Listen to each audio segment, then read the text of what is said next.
And we're always looking for someone who said so. So many things, we just need someone who said so to move forward. And so that's the same thing as a flood geologist holding their Bible, right? Someone who said so, listening to some other authority over your own reasoning.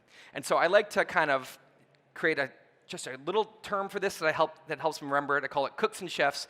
So a chef, I think of as someone who uses raw ingredients as their first principles, and they experiment, and they just try different kinds of things, and they make a lot of bad food, and they fail a lot.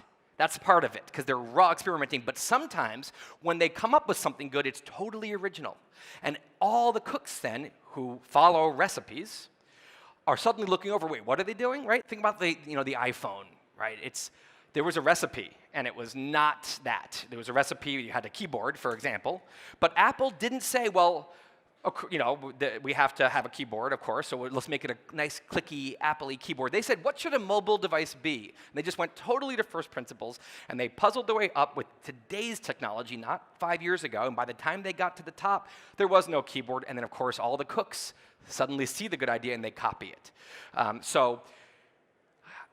To be more of a chef, which is what I think is called for in a time like this, just 2 little reminders that can help you stay there. First is just, you don't know shit.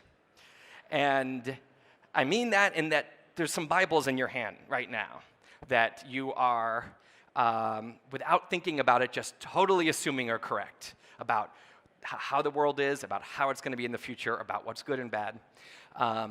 But if you just stop there, then you won't want to do anything because I don't know shit. You have to remember that also no one else knows shit either. The confusion that you feel right now and the kind of overwhelming feeling you have about large language models and all the other things happening, everyone feels that way right now. No one understands this stuff that well. No one knows where it's going. And so you put those 2 together and you get this kind of attitude, which is, I don't know what's going on, but I'm as good a person as any to figure it out.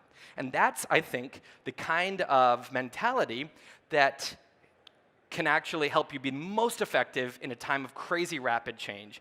So I want you to remember, because you guys are the people building this stuff, that the stakes are really high, that it's really important to reason from first principles, and just do whatever you possibly can to proceed wisely. Thank you.